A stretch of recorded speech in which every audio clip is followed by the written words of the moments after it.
Ito yung basic POVA 7 na merong Helio G100 na chipset. Tapos meron pang 7,000 mAh na battery, super kunat, and 120Hz na display. Yung variant na meron ako is 8128. Tapos meron siyang extended RAM na 8GB din. Meron din siyang partnership with PUBG Mobile. 45 watts of fast charging, 108MP na ultra clear camera, IP64 dust and water resistance, and Dolby Atmos speakers. I'm actually very interested sa Dolby Atmos na speakers dito. So far so good para sa akin yung mga devices na may Dolby Atmos kasi maganda yung volume at quality ng sound. Level Infinite, Krafton, Lightspeed, I believe that's the developers for PUBG. Kinuha ko rin tong phone na to compare with the Nubia Neo 3 kasi malapit yung performance nila sa chipset, nasa below 500,000 ang Antutu benchmark. We're definitely gonna go ahead and compare which of the two is the best gaming phone around 7,000 price. Itong dalawang phone na to is 4G only. Yung original na box, I believe nasa ilalim. Ayan, okay, so yeah. Ito yung original na box ng POVA 7 talaga. Pag mobile gamer ka talaga, may enjoy mo talaga tong unboxing experience with this phone.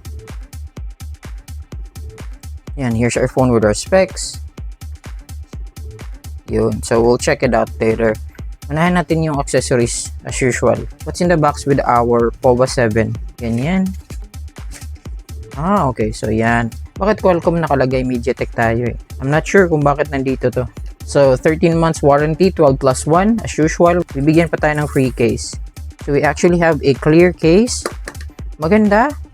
Plastic clear case. Tapos, silicone yung sa gilid.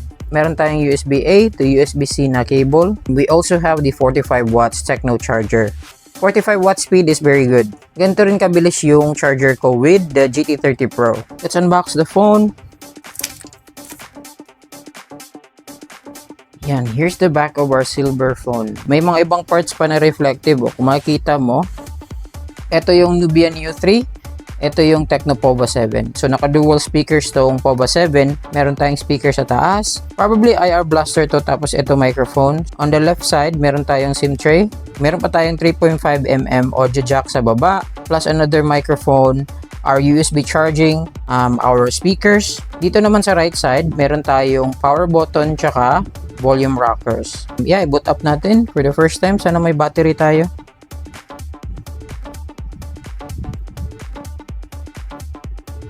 Meron din tayong iOS 15 here. Okay, so nakikita ko parang parehas lang sila ng black chin sa baba. Malaki din yung black chin with the POVA 7. So, and then the shape and size is mostly identical. Halos magkaparehas lang din sila ng nipis and laki ng screen. So, once again, mecha design, reflective, very flashy yung design niya. So, meron din tayong fingerprint and face unlock.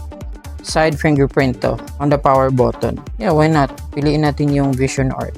Ito yung Vision Art na team ng Tecno POVA. Meron tayong aesthetic dito na parang may orange and black, tsaka may kasamang white or silver. Parang ginaya nila yung aesthetic ng Nothing Phone. Aesthetics, maganda yung pagka-implement nila ng themes nila. Kung makikita mo, napaka-solid. Ayan, let's check our specs. So, yung OS niya is specific for the POVA lineup. Kasi nga, may nakalagay, iOS for POVA. Meron nga tayong 8GB of RAM. Pwede nating i-maximize to 8GB of extended RAM. Ito nga, meron tayong Helio G100 Ultimate, tapos 108MP camera and 2MP on the back, plus 8MP on the front, with a battery of 7,000 mAh and 1080p yung resolution ng screen natin, plus Android 15 version. Yung first impression ko, solid na solid yung theme, very sleek yung design, okay, very gamer, right? So we can do that magazine lock screen, yan no?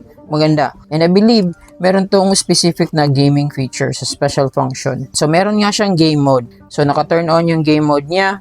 Plus, meron siyang gaming assistant and game space. So, we'll go ahead and check it out. Let's see. I-open natin yung game space. Let's try. Yan. So, ito yung game space niya or yung high boost. Mamanage natin yung mga games natin. I-add lahat na yung games. So, makikita natin yung performance ng phone. Tapos, meron pa siyang mga quick settings. Plus, pwede mong ilagay lahat ng games mo dito. Tsaka, hindi na siya lalabas dun sa home screen. Abang kayo sa full review natin for this phone. Plus, a comparison with the Nubia Neo 3. And once again, take care na muna. Bye-bye.